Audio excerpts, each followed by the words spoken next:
제가 오늘 읽었던 11절부터 26절까지를 준비를 했어요. 뭐에 대해서 준비했냐면 26절의 말씀 보면 이런 말씀이 나옵니다. 3장 26절 보세요. 대저 여호와는 네가 의지할 이시니라. 네가 의지할 이시다. 그래서 의지할 분은 하나님이시란 거죠. 그 제목으로 준비를 했는데 어렴풋이 생각이 나요. 그리하면 축복 있죠. 기억나요? 그리하면 축복. 조건부 축복을 말하고 있어요. 조건부 축복을 알자 해서 네 가지를 가르쳐 줬는데 지금 생각해 보니까 세 가지는 했는데 네 번째는 시간 때문에 안 한 것 같아요. 그래요, 안 그래요? 몰라요? 했어요? 네 번째 복이 뭐예요? 했어요? 근데 다른 사람은 그래 물질의 복을 받으려면 어떻게 조건이?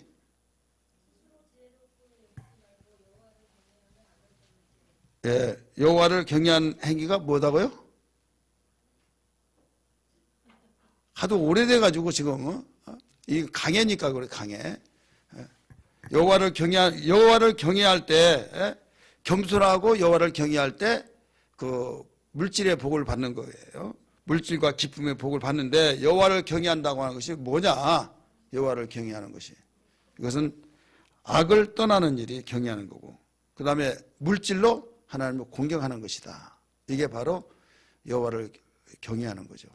말로만 하나님 경외합니다. 그게 아니라 이 악을 떠나는 일, 그 다음에 물질로 하나님을 경외하는 일, 이 사람이 진정한 경외한 것이다. 이런 말씀을 드렸어요. 그러면 했으면 우리 이어나가기 위해서 우리 복습하는 차원 속에서 말씀을 들으세요. 그 다음에 디모데전서 6장 7절에서 10절에서도 우리가 돈 때문에 시험 들고 막 없으면 그냥 신경질 나고 불안하고 하다 보니까 돈이 있어야 교회 다니겠다 막 조그만 돈 이야기하면 너무 부담 준다고 하고 막 너무 스트레스 받고 그런다 이거죠. 그리고 나는 괜찮지만 예수 믿는 사람이 이제 복도 못 받느냐고 하면서 이 돈에 대해서 굉장히 신경 쓰면서 그것 때문에 시험 든 사람이 있어요. 그런데 성경은 말하기를 내가 열심히 하나님 영광을 위해서도 물질의 복을 받아야겠다 하면서 열심히 사는데도 돈이 안 붙은 경우가 있어요. 그래요, 안 그래요? 돈이 안 붙는단 말이에요. 한마디로 말해서 돈이 모아지질 않아요. 그래서 심지어는 예수를 믿지 않은 이방인들도 돈은 하늘에서 내려줘야 된다. 이런 말이 있어요. 김진리 권사님 그런 말이 있어요, 없어요? 있죠. 돈은 하늘에서 줘야 된다. 그러니까 내 마음대로 안 된다. 신이 도와야 된다. 이방인들도 그렇게 말하고 있다 이거예요. 하늘에서 내려주지 않으면 돈 아무리 벌려고 할지라도 모아지지 않는다. 이런 말이 있어요. 그렇기 때문에 이 돈이라고 하는 것은 내가 열심히 벌기 위해서 근면 전략하고 열심히 사는 것까지는 내가 해요. 그런데 그게 모아지고 부자가 되고 않는 건 내 마음대로 될 수가 없는 거예요. 그러다 보면 그것 때문에 시험 들지 말아라. 있는 바를 족하게 여기라는 거예요. 따라서 있는 바를 족하게 여기라. 그러면서 나에게 이만큼을 주시면 이걸로 족하게 여기고 이따만큼 있으면 이걸 족하게 여기고 그리고 내가 돈이 있어서 돈 없는 사람은 어이구 지지르게 못 나서 저러니까 못 살아마 그렇게 정죄도 하지 말고 또 나에게 돈이 많이 있으면 교만하지 말고 하나님께 감사하고 그걸로 주를 위해서 선한 일을 위해서 쓰라는 거죠. 그러면서 이 불필요한 목적, 다시 말해서 목적 없이 돈을 벌려고 하다가 일만하게 뿌리가 되어진다. 디모데 전서는 이렇게 바울은 디모데에게 가르쳐 주셨어요. 바울이 디모데에게 가르쳐 준 목적은 뭐예요? 바울은 목사님이에요. 근데 디모데도 목사님이에요. 디모데는 젊은 목사, 바울은 이 선배 목사예요. 대선배. 오늘날로 말하면 이제 은퇴해서 원로 목사예요. 그러니까 후배 목사에게 가르치면서 네가 목회하면서 교인들이 물질 때문에 시험 들고 물질 때문에 어려움을 당할 때 그것 때문에 시험질 말게 가르치라 이거예요. 있는 바를 족하게 여기라. 너무 목적 없이 돈을 열심히 많이 벌려고 하다가 거기에 덫에 걸린다. 그래서 일만 악의 모든 악의 뿌리가 된다 이거죠. 자, 지금 그 역대 대통령들 다 나가서 또 이 정치하는 사람들, 또 비선에 속하는 사람들 다 뭐에 걸렸어요? 다 돈에 걸린 거예요. 돈에. 돈 때문에 하루아침에 무너지고 참으로 안타까울 수밖에 없는. 그러면 그 사람들만 그러냐? 발표하는 사람들만 그러냐? 그렇지 않고 나나 여러분이나 누구나 우리 인간은 똑같기 때문에 그런 자리에 저런 자리에 있다고 한다면 유혹이 있고 그런 얼마든지 가능성이 있을 수 있다 이거죠. 그래서 이걸 다스리지 못하면 안 된다 이거예요. 우리는 주변에서 이런저런 일 있을 때 도둑놈이다, 나쁜, 자기는 굉장히 착하고 대단한 사람, 그렇지 않을 사람 같이 여기고 그렇게 말하지만은 그 자리에 주어지고 그런 위치에 있다고 한다면 다를 바가 없을 정도로 나중에 또 반복적이더라 이거죠. 우리 인간은 사는 판에 그런 것과 똑같아요. 그래서 인간에게 가장 약점, 가장 넘어지기 쉬운 것들이 뭐냐? 이 목사 신학대학 들어가면 첫 시간에 이런 이야기를 해요. 거의 다 수업이 그렇습니다. 교수들이 와가지고 하는 말이 목사에게 세 가지 조심할 것이다. 하나는 돈, 하나는 명예, 하나는 뭐요? 여자. 이 세 가지를 조심해야 된다. 이 세 가지만 조심하면 얼마든지 그는 성공할 수 있다. 한마디 말해서 하나님이 절대 굶겨주지 않는다. 근데 이 세 가지가 항상 덫이다 이거죠. 어려웠을 때는 하나님 물질세하고 막 해서 괜찮다 이거죠. 그런데 좀 살만하면 괜찮을 만하면 이 셋 중에 어떤 사람은 물질에 강합니다. 그건 돌멩이로 보라. 근데 명예에 대해서 어떤 사람은 명예도 아무것도 아니고 막 그런데 어떤 데는 실계명예에서 그러니까 그 사람마다 약점이 다 있는데 이것이 교회 안에서만 그러냐? 이게 인간의 보는 속성이에요. 따라서 인간의 속성이다. 우리 옆에 분에게 인간의 속성입니다. 그러니까 인간의 속성은 모두 다 우리에게 위험이 도사리고 있기 때문에 이런 부분을 항상 염두에 두고 거기 덫에 걸리지 않기 위해서 기도해야 된다 이거죠. 근데 디모데 전서를 향해서 바울은 디모데 사랑하는 아들 디모데야 네가 목회할 때 너 이거 반드시 가르쳐야 된다 하면서 일러주신 거예요. 우리 성경 잘 알지만은 다시 한번 볼까요? 디모데전서 6장 7절에서 10절 말씀. 디모데전서 6장 7절에서 10절 말씀. 물질은 너무 필요하고 참 중요하고 우리가 선한 일을 위해서 하나님의 일을 위해서 선교를 위해서 필요합니다만은 그게 주인이 되어서는 안 된다 이거예요. 읽습니다. 시작.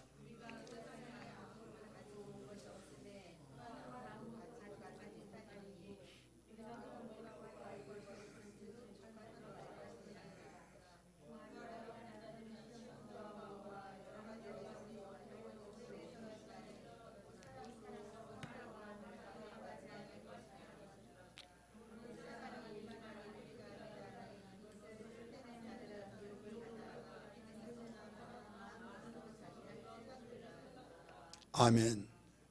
아주 딱 떨어지만 해야 다 끝나니까 딱 십자가 나오잖아요. 있는 바를 족한 줄로 여기라. 이 돈 때문에 미혹을 받아서 믿음에서 떠나서 근심으로 자기를 찔렀다. 이렇게 나오죠.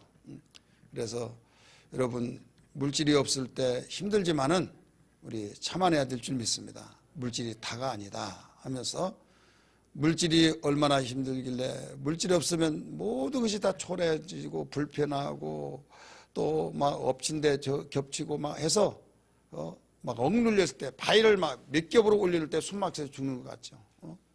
그러나 우리에게는 사람 살려 하면 와서 도와줄 자가 있다 이거죠. 사람 살려 하면 주여 하세요. 사람 살려. 사람 살려. 그러면 하나님이 그대로 오냐 내가 여기 있다 두려워하지 마라 하면서 바위덩이를 펑 해서 죽지 않게 하신다 이거예요. 그래서 그 믿음을 가지고 살아요. 그러면서 물질을 너를 위해서 보물을 하늘에 쌓아두라. 그걸 구하라는 거예요. 그런데 구하면서 보물을 쌓아두면서 네가 그렇게 필요하지만은 그렇다고 해서 거기에 덫에 걸리지 말아라. 이걸 가르쳐 주셨어요. 그래서 이 물질과 이 기품의 복의 조건을 지난 시간에 말씀을 지금 점검을 해보니까 우리 김홍래 권사님이 잘 기록해 놓은 것을 보아가면서 말한 거 보니까 안 한 건 줄 알았네요. 그러면 우리 11절을 읽었던 말씀부터 보겠습니다. 잠언 강의 8번째 시간을 통해서 우리에게 주어진 말씀은 의지할이신 여호와, 의지할이신 여호와. 따라서 의지할이신 여호와, 여호와 하나님 하도 돼요. 의지할이신은 여호와밖에 없다. 성경에 보면 너희 군왕을 의지하지 말라, 너희 방백을 의지하지 말라, 네 하나님만 의지하라, 이런 말이 나오죠. 또 전쟁할 때 이사야 역대상의 말씀 보면 뭐라고 가르쳐 주는가 하면 선지자를 신뢰하라, 하나님을 신뢰하라, 이런 말이 나와요. 왜 선지자를 신뢰하라고 하냐? 선지자는 하나님의 말씀을 전하기 때문에 곧 하나님을 신뢰하라는 거예요. 이 의지하라는 거죠. 우리에게는 너무 유리한 조건 속에서 세상을 살아가고 있어요. 세상 사람은 좋을 때는 좋아요. 자기의 물질로 갖춰놓고 자기의 생활 여건, 문화 생활을 하면서 그럴 때는 여기가 천국이다, 이렇게 생활하고 있어요. 그런데 문제는 그들에게 그것이 계속 지속되느냐, 계속 지속이 아니라 어느 날 예고 없이 그림자가 찾아옵니다. 그것도 무슨 그림자예요? 무슨 그림자겠어요? 죽음의 그림자, 절망의 그림자, 예고 없이 찾아와요. 그럴 때 이제 신경질이 납니다. 처음에는 물러가겠지 하다가 계속 목을 조여옵니다. 그러면 나중에는 이게 나에게 누구에게나 닥쳐온다라고 생각하지 않고 누구 때문에 그래 라고 하면서 그 사람을 지향하면서 미움이 와요. 나중에 그게 해결되지 않으면 죽이고 싶은 미움 속에서 결국 살인자가 될 수도 있어요.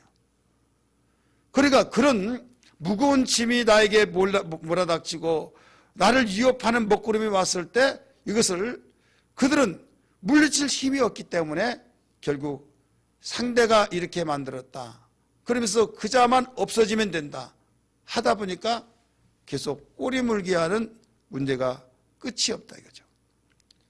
그런데 우리의 해결 방법은 뭐냐? 바람을 물리치게 하시고 바로 모든 바람을 여기까지만 오게 할 수도 있고, 그 다음에 왔다가도 빨리 지나가게 만들기도 하시고, 그분이 누구시냐면 우리가 믿는 여호와 하나님이라는 걸 믿기 바랍니다. 그래서 그분께 기도하는 거예요. 세상은 이걸 몰라요. 우리에게는 일러주셨어요. 그래서 내게 부르짖으라, 그리하면 하나님께서 우리를 구원하셔서 영화롭게 하신다라고 가르쳐 주셨어요. 이 성경에 부르짖으라고 하는 기도가 얼마나 많이 나옵니까? 그렇기 때문에 세상이 알지 못한 이 비밀을 통해서 여기에 부르짖는 그 기도라고 하는 것은 그냥 액세서리처럼 달고 다니는 것이 아니에요. 기도해야 된다고 하는 머리에서 관념적으로 사는 것이 아니라 실제로 나에게 상황이 부딪히면 우리가 써먹어야 된다 이거예요. 따라서 써먹어야 된다. 여기 반지를, 오늘 반지를 내가 안 끼고 왔네요. 금반지가 있어요. 그럼 왜 끼고 다녀요? 금반지 왜 끼고 다녀요? 안 끼워봐서 모르죠. 왜 끼고 다닙니까? 예? 결혼했다고 표시해. 내가 그럴 줄 알았어요. 예. 예. 예.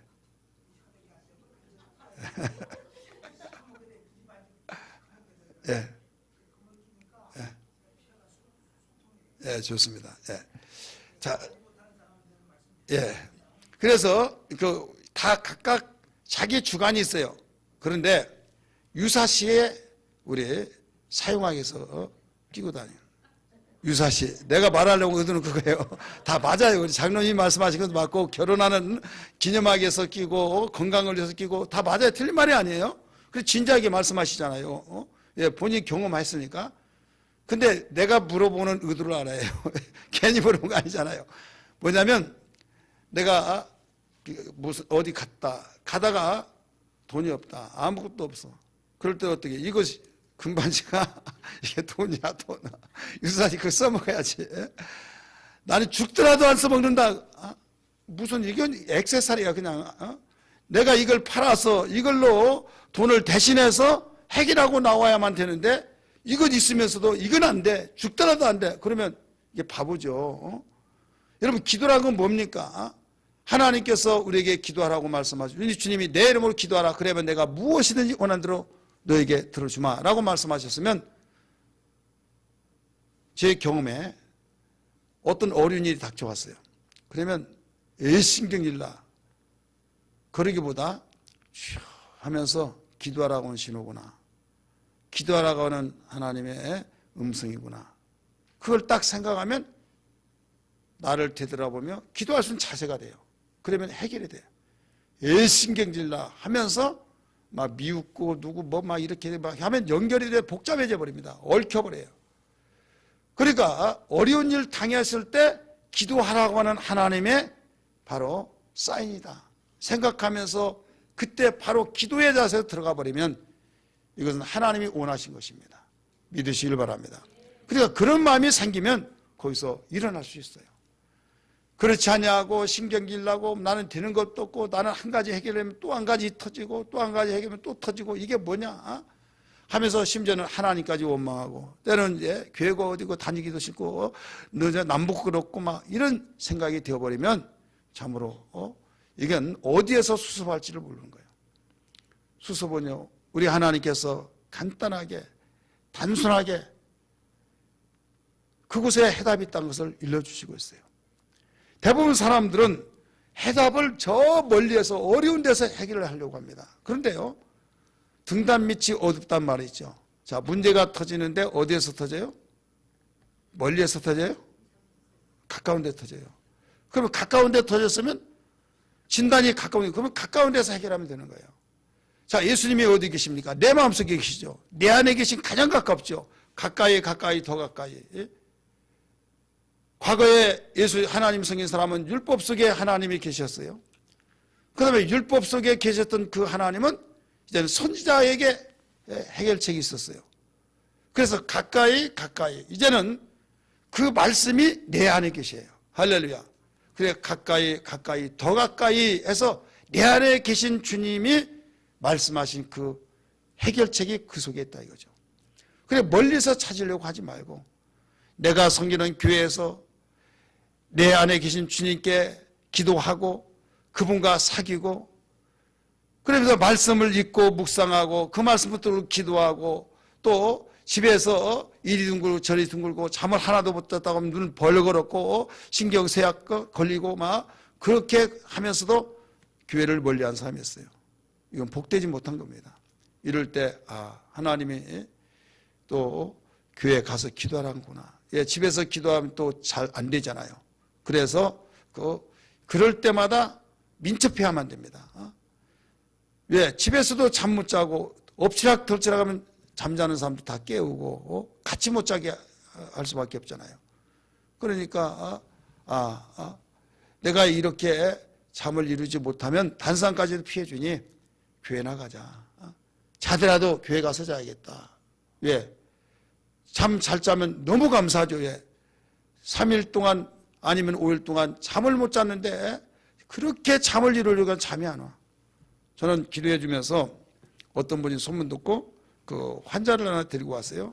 어찌 오셨습니까? 당곡에서. 근데 그분이 그 잠을 못 자서 잠자기 위해서 기도 좀 해달래요. 며칠 동안 못 잤습니까?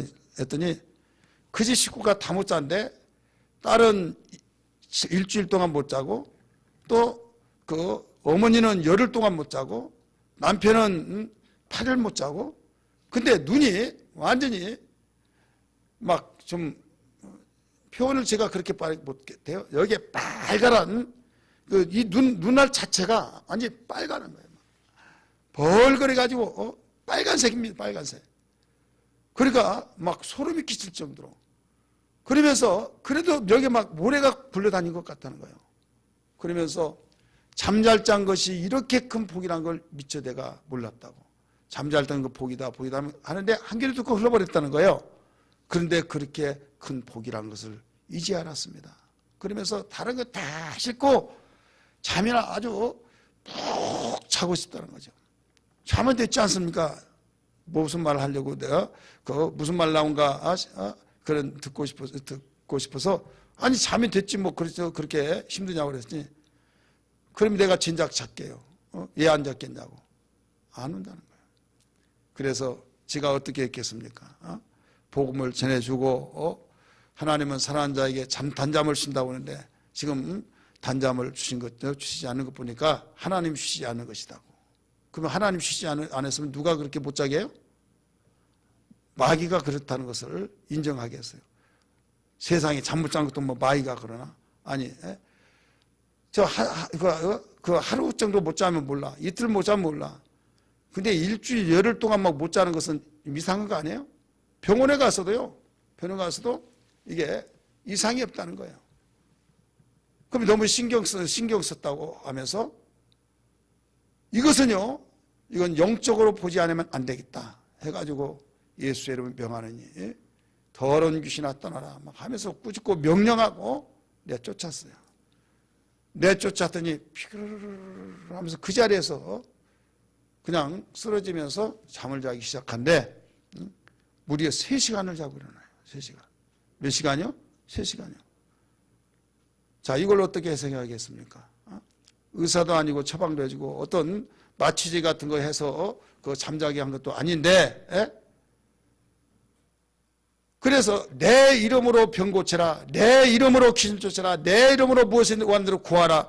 그래서 우리는 세상이 알지 못한 비밀을 우리에게 주셨기 때문에 우리는 그들이 인정하든 말든 나는 주님이 말씀하셨기 때문에 믿고 사용하는 거예요.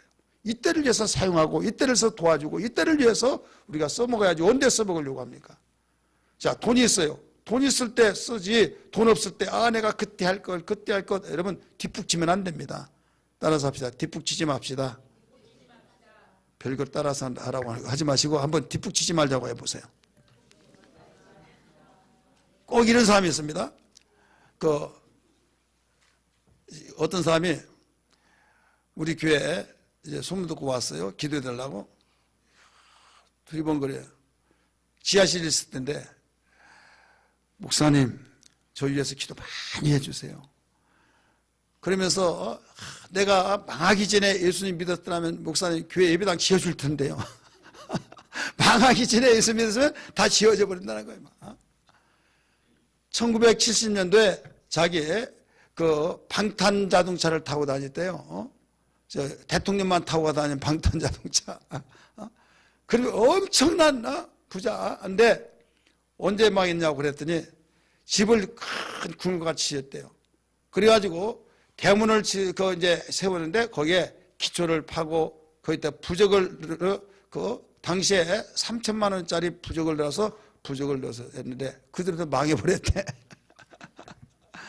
그럼 지금 월세방 살고 지하실 사는데 그러면서 인천에서 와가지고 자기의 모든 경영 설명하면서 수목교회 열심히 다닌다고 한대. 그 핵심이 뭐냐면 망하기 전에 하나님이 내가 하나님 알았더라면 내가 예배당 지어버린대. 너무 아쉽다고. 제가 그랬어요.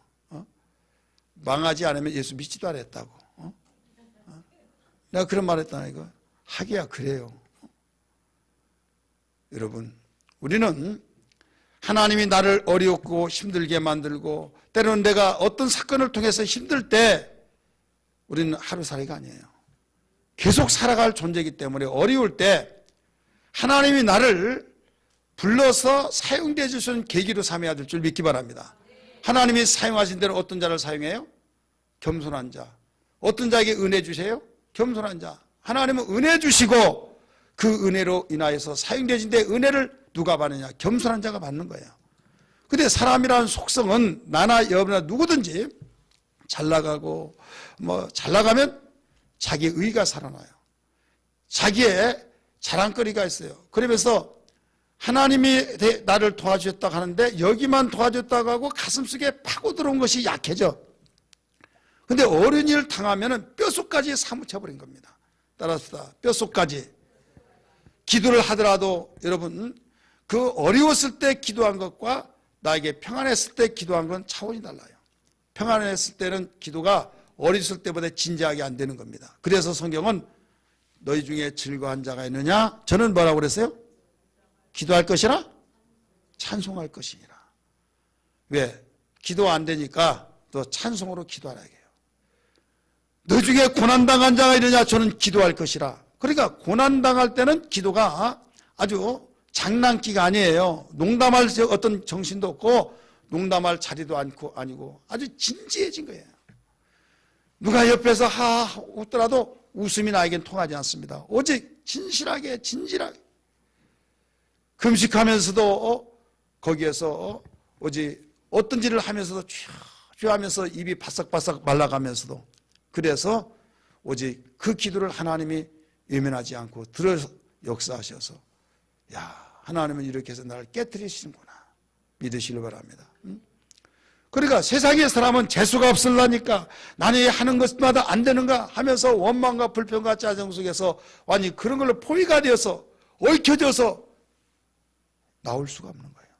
그러나 우리는 예수 믿는 삶으로서의 주님이 주시는 그 말씀 속에서 거기에 다 나를 내려놓는 겁니다. 내 생각도 내려놓고 마음도 내려놓고 내 자존심도 내려놓고 나의 전문 지식도 내려놓고 다 내려놓고 내 속에 뭔만 나오냐.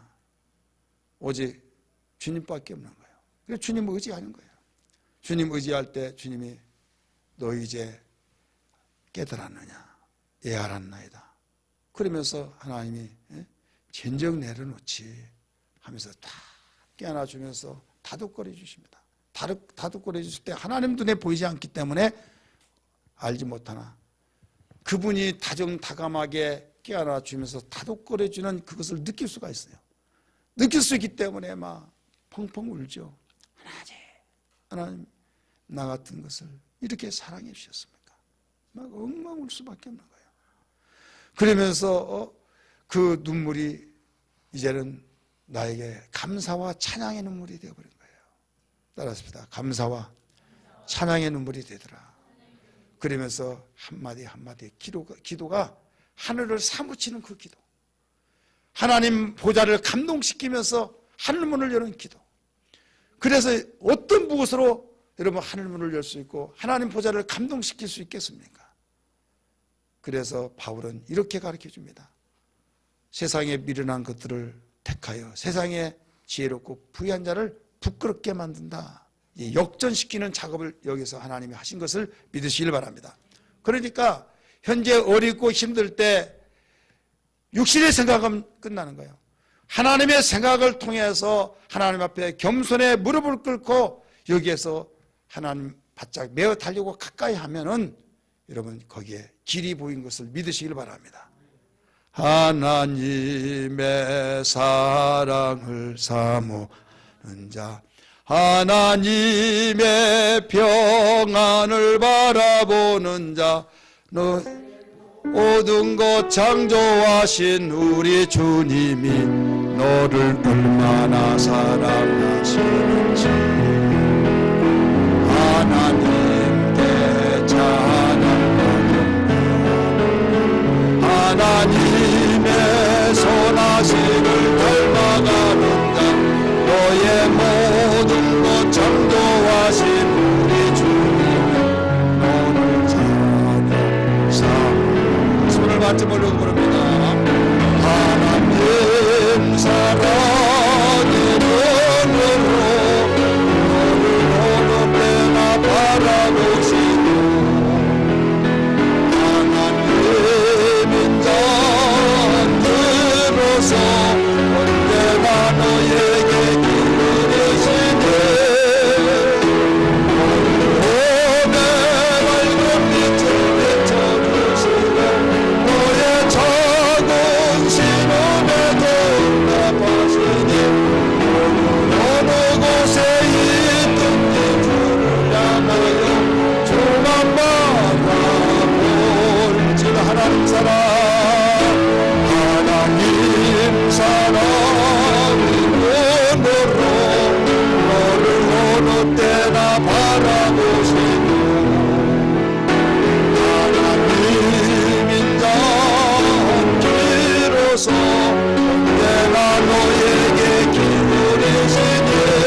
안에서 우리는 은혜 받아야 사는데 그 은혜는 겸손한 자에게 주신다. 겸손한 자는 하나님과 가까워지고 악에서 떠나고 물질을 동원시켜서 그렇게 귀하다고 하는 목숨같이 여기는 그 물질을 주님을 섬기는 데 같이 사용된다.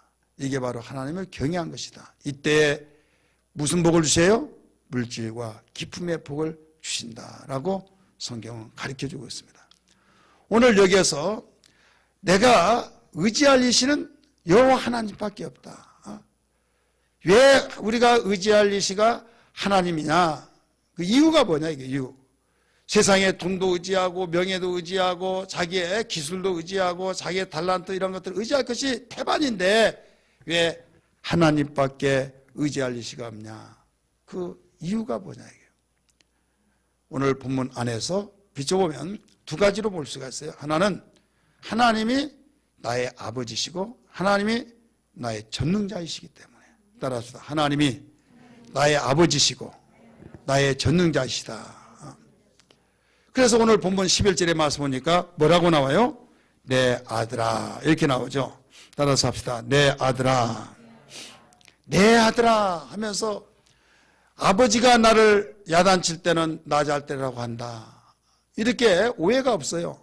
그런데 남이 야단치면 당신이 뭐야? 기분 나쁘죠. 그래서 아버지는 아무리 야단쳐서 오해를 한다 할지라도 자식을 이대로 놔두면 안 된다 해서 때로는 매를 댑니다. 그래서 여기에 말씀하시기를 내 아들아 해놓고 부모가 자식을 격질로 갔을 때 채찍질을 해서 징계해서 바르게 잡아주는 것처럼 하나님도 아버지가 되시기에 그렇게 된다라고 가르쳐주고 있죠. 11절 12절 같이 읽겠습니다. 시작. 내 아들아 여호와의 징계를 경히 여기지 말라. 그 꾸지람을 싫어하지 말라. 대저 여호와께서 그 사랑하시는 자를 징계하시기를 마치 아비가 그 기뻐하는 아들을 징계한 같이 하시느니라. 아멘. 그러니까 야단 맞고 징계라고 해요. 징계는 해초리예요. 매 맞는 거예요. 그러면 이 징계 받는 것을 좋아할 사람이 누가 있어요? 자, 나는 징계를 받기를 원합니다. 징계가 하나님이 사랑하는 증거라며요. 그래서 나 징계 받겠습니다. 주시옵소서. 여러분 그런 기도 해봤어요? 나도 안 했어요. 아니 그런 기도를 왜 합니까? 그런데 왜? 정말 그 잘했다고 하는 말 듣지 너 이리 와. 얘 이런 짓 했어 하면서 야단 맞고 회초리 걷어 그 종아리 걷어 해서 회초리 맞고 싶은 사람이 없다 이거예요. 그런데 이것은 아버지가 볼 때는 이대로 놔두면 안 되겠다. 자식은 기업이요 대열매요 상급이라고 했는데 이대로 놔두면 안 된다라고 알기 때문에 정말로 회초리를 가지고 종아리 걷으라고 하면서 네가 잘해서 잘못해서 이유를 가르치면 매맞을 이유를 가르치면 때리죠. 신기하게도 제가 아는 바에 의하면 매를 맞으면요 꼭 훌쩍 울다가 자요. 어떻다고요? 자요 안 자요? 자요 한 사람은 매 맞아본 사람이요. 근데 말을 안 한 사람은 안 맞아본 사람이요. 꼭 잡니다. 지금은 때리지 않지만 저도 홍대성 목사 어렸을 때 그 해초리 막 때렸어요. 제가 종종 말씀드리잖아요. 그 보라전사는 그 잘못한 거 이야기하고 맞을까요 안 맞을까요? 그러면 용서해주세요 잘못했어요 하면서 막 얼마나 막 잘못했다고 하니까 잘못했던 그걸 알기 위해서 때리는 거 아니에요. 그렇잖아요. 그래서 안 때려요. 때릴 수가 없어요. 뭐 얼마나 막 눈물 툭툭 떨어지면서 막 잘못했다고. 근데 아들은요 잘해서 잘못했어 그러면 잘못했대요. 맞을 거야? 맞아야지. 예. 몇 대 맞을 거야? 10대 맞겠습니다. 10대를 맞는데요. 내가 기뻐했겠어요? 때린다고 했으니까 때리기는 때리는데 한 대만 맞겠으면 좋겠는데 10대 맞겠다가 막 너무 화가 난 거예요 또. 그래서 그만 알아서 하나 둘 셋 넷 다섯 여섯 일곱 여덟 열 그렇게 해도 안 되잖아요. 그래서 50cm 차로 막 한번 때렸더니 다 세 동강이나 부러져. 그래 나중에는 막 가죽 깍지로 막 때려서 대신 절대로 어떤 감정이 이제 들어가면 안 되죠. 그런데 이대로 때리다가 10대까지 맞으면 죽을 것 같아. 예? 그래서 나중에 보라한테 와보라고 했어요. 보라야, 오빠한테 잘못했다고 빌으라고 그래. 그렇게 일부러 내가 해닥까지 가르쳐 줬다니까요. 해닥까지.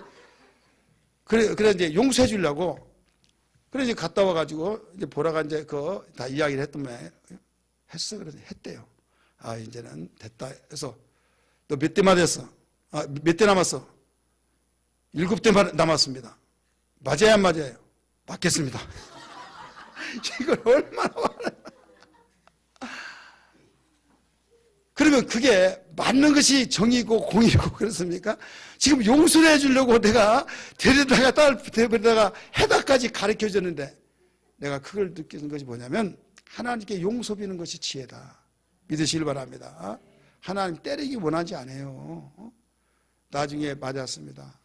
자존심 되게 강합니다. 아마 얼마나 강한지 몰라요. 끝까지 이를 악물고 맞으면서요. 나중에 나왔어요. 근데 혼자 방으로 팍 들어가지 막 우는 소리가 나요. 나중에 한 시간쯤 봤더니 잠자는데 종아리를 다 봤더니 막 피먹이 잡혀가지고 막 너무 마음이 아프고 그 다음에 안티프라미 갖다가 팍 발라주면서 막 울면서 막 발라줬어요. 내가 그래서 이게 부모의 심정이고 하나님의 심정이구나. 하나님이 징계하면서 징계를 기뻐할 자가 누가 있느냐고요. 그런데 이 채찍을 가지 아니하면 곁길로 가니까 지금 잠깐 아픈 것을 대신해서 수정이 제대로 돼서 바른 길로 간다면 이것을 택해야 할 수밖에 없는 그 길. 그러니까 사랑하기 때문에 그렇다. 남이라면 그렇게 한다면 여러분 형사처벌 받아요. 남을 그렇다면. 그러니까 우리는 하나님이 나를 사랑하신다면 하나님은 그런 도저히 말을 듣지 않으니까 우리의 속성을 알기 때문에 그렇게 해서 바른 길로 잡아준다 이거죠. 그래 우리는 내가 의지할 이시는 하나님밖에 없는데 왜 의지하느냐. 나의 아버지가 되시고 두 번째는 나의 하나님이 된다. 내 아버지가 힘이 있어야지. 내 아버지가 힘이 없고 내 아버지가 지나가는 어떤 넉마주의처럼 아니면 그냥 이 거리에서 노숙하는 사람처럼 그렇게 생활하면 여러분 무슨 힘이 있겠습니까? 그렇잖아요. 그래 아버지는 아버지인데 어떤 아버지요? 전능자의 아버지다 이거예요. 따라서 전능자의 아버지. 그러니까 내가 얼마든지 기대고 의지할 수 있다 이거예요. 남이 아무리 전능자고 힘이 있다 할지라도 나하고 관계가 맺히지 않고 나의 아버지 아니냐고 지나가는 아저씨가 되고 지나가는 아무개 누구라고 한다고 한다면 의지할 수가 없는 거죠. 바로 전능자 그분이 나의 아버지시다 이거죠. 그러니까 의지할 만해요? 의지하지 못할 만해? 의지할 만하죠. 자, 그랬나 안 그랬나? 성경 봅니다. 성경 말씀 우리 시편 89편 26절. 시편 89편 26절 봅니다. 읽습니다. 시작.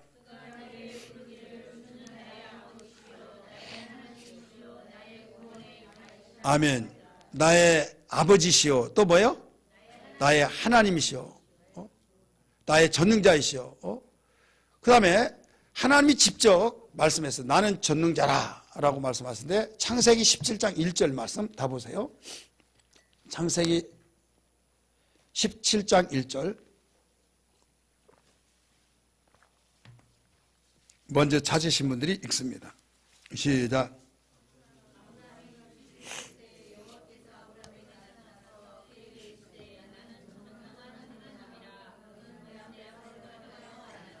네, 전능자 하나님이시라 나오죠. 나는 너의 전능자 하나님이시다. 못할 것이 없는 모든 걸 다 하실 수 있는 그 힘이 있다 이거예요. 그분이 나의 아버지시다 이거예요. 의지할 만해요? 못할 만해요? 할 만하죠. 그러니까 우리가 의지하실 분이에요. 그래서 신약에서도 가르쳐주고 있습니다. 신약 고린도전서 1장 3절 보세요. 고린도전서 1장 3절. 굉장히 많이 나오는데 우리 여기까지만 잘해보겠습니다. 고린도전서 1장 3절 읽습니다.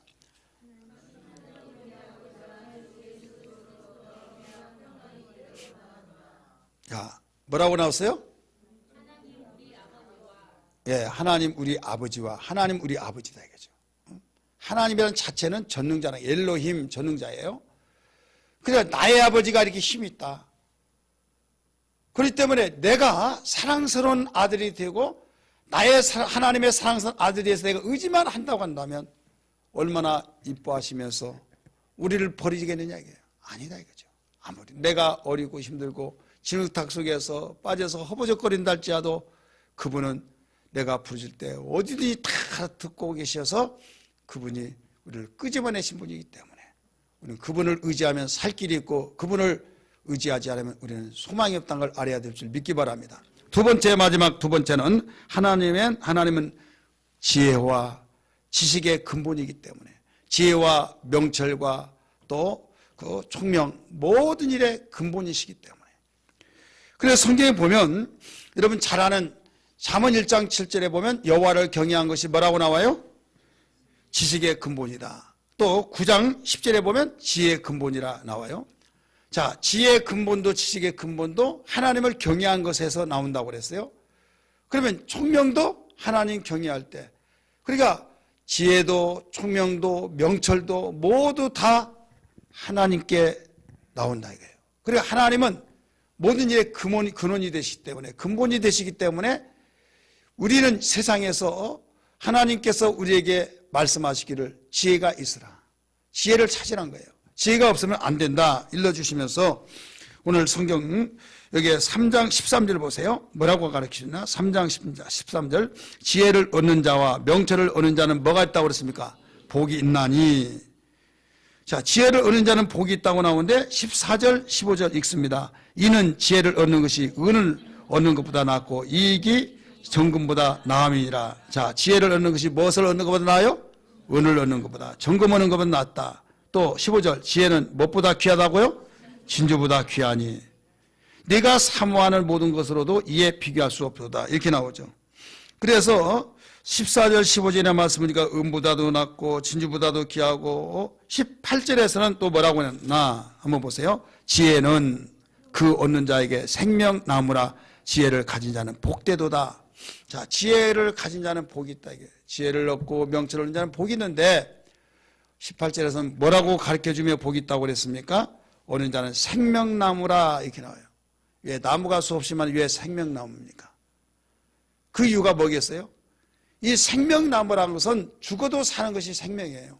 예수님이 생명이시기 때문에 죽은 지 사흘 만에도 살아났다는 걸 믿기 바랍니다. 그래서 우리에게 준 영적 의미는 매우 귀중한데요. 예수 믿는 사람이 승승장구하고 모든 게 잘 되고 다 이렇게 눈에 보이면 얼마나 좋겠습니까? 그러나 예수 믿더라도 망하고 예수 믿더라도 어려움을 당하고 그럴 때가 많이 있어요, 없어요? 있죠. 그걸 참지 못해서 하나님 계시면 한번 나와보시오. 하나님이 살아계시다면 내가 하나님 나름대로 이렇게 열심히 했는데 나보다 열심히 있는 사람 한번 말씀해 보세요. 근데 왜 안 됩니까? 나를 도와주신 거 무엇이 했습니까? 나를 축복하시십니까? 막 하면서 항변한 사람들이 있어요. 그런데요, 예수님이 십자가 못 박혀 죽으셔서 거기까지만 딱 결론을 짓고 여기서 왜 하나님 아들을 왜 죽였습니까? 막 한다고 한다면 그는 참지를 못해서 범죄하는 거예요. 이미 그러지 말라고 가르쳐 줬잖아요. 내가 진실로 하면서 나를 믿는 자는 죽어도 살겠고 무릇 살아서 믿는 자는 영원히 죽지 아니하리라 하면서 나는 부활이요 생명이라고 말씀을 가르쳐 준 걸 믿기 바랍니다. 예수님이 당신에 대해서 실망하지 말라고 인자가 고난을 받고 고난받고 제사장, 대제사장과 서기관들에게 고난을 받아서 죽고 난 뒤에 사흘 만에 살아나리라는 것을 미리 연해 주셨잖아요. 한두 번이 아니에요. 공생애 가운데 3번을 아주 진하게 강조해 주셨어요. 왜? 느닷없이 죽어버리면 실망할까 봐.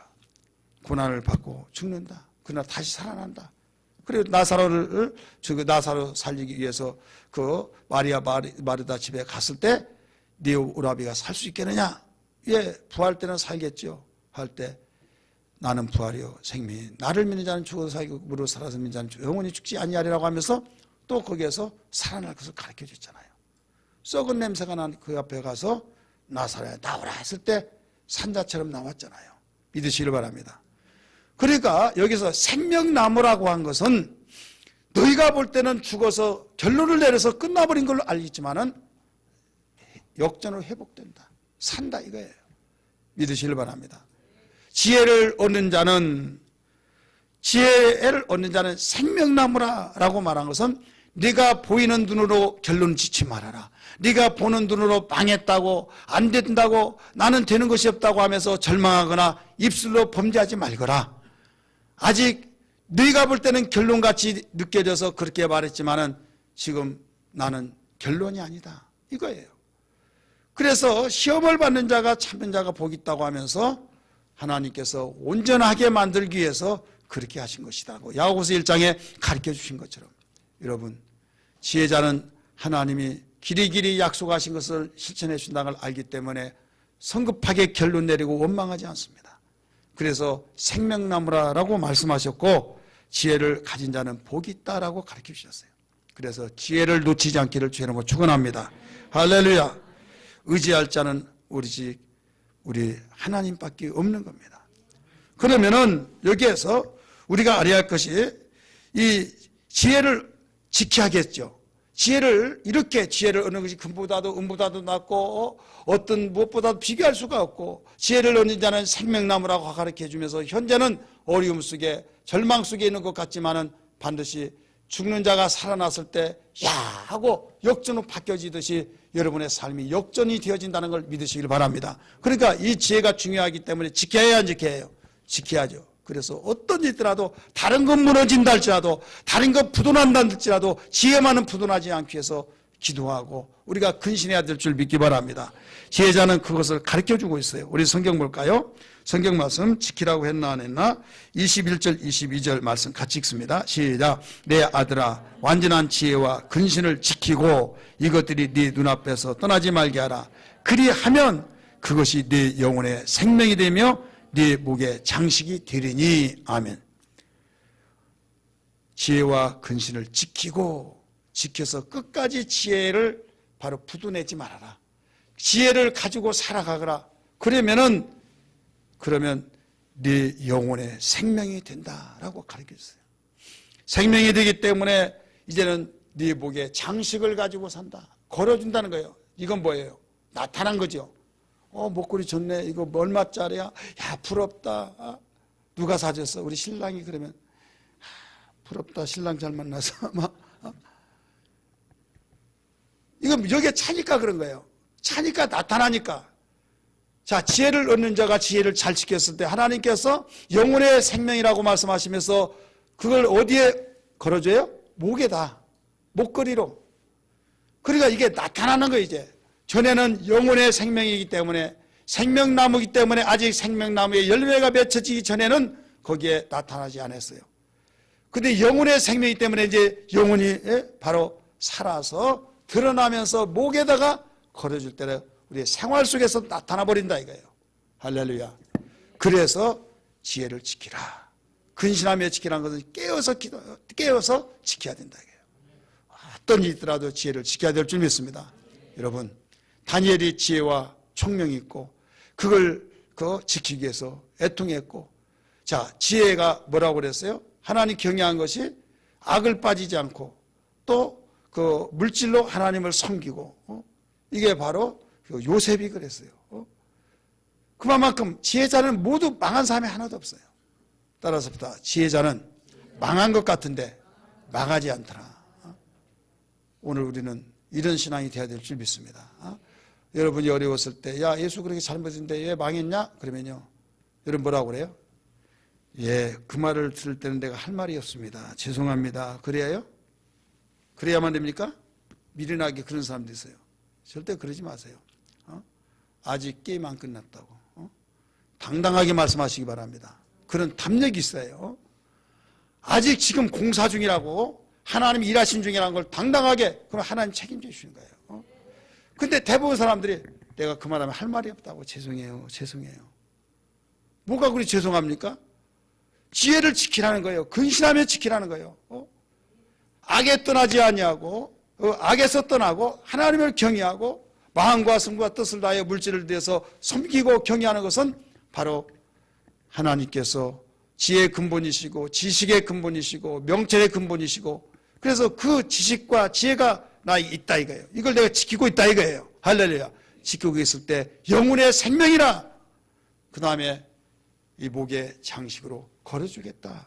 이제는 나타날 때가 성큼성큼 다가오고 있다는 것을 확실히 믿고 우리는 어떤 일이 있더라도 지켜내야 될 줄 믿습니다. 오른손 불끈 쥐고 내 평생 지혜를 지키리라. 시작. 내 평생 지혜를 지키리라. 내 평생 지혜를 지키리라. 내 평생 지혜를 지키리라. 할렐루야. 오늘 지혜를 지켜서 하나님의 때가 우리에게 앞당겨지기를 주님으로 축복합니다.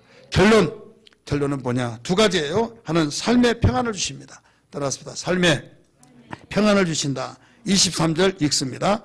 시작. 네가 네 길을 평안히 행하겠고 네 발이 거치지 아니하겠으며. 자, 네 길을 평안히 행하겠고, 우리는 살아야면 활동하죠. 걸어다니죠. 네 길을 평안히 행하겠고, 이게 삶의 평안을 말씀하시는 거예요.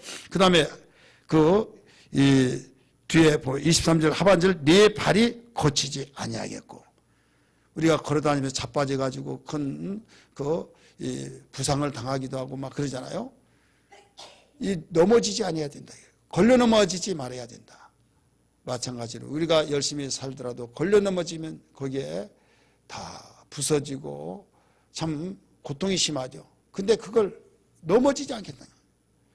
오늘 26절 맨 끝에도 그랬잖아요. 대저 여호와는 네가 의지할 이시라. 네 발을 지켜. 뭐라고 그랬습니까? 걸리지 않게 하시리라. 네 발을 지켜 걸리지 않게 하시리라. 여러분, 넘어지지 않기만 하더라도요, 우리에게는 큰 축복이 된 걸 믿기 바랍니다. 그러면서 25절을 부연 설명해 주고 있어요. 너는 갑작스러운 두려움에도 악인에게 닥치는 멸망도 두려워하지 말라. 왜? 내가 지켜서 걸려 넘어지지 않기 때문이다. 어떤 자에게? 하나님 의지하는 자에게. 그래서 하나님 의지하기 위해서 지혜스러운 자가 되어야 된다는 것이 우리에게 오늘 본문에서 가르쳐 주신 말씀입니다.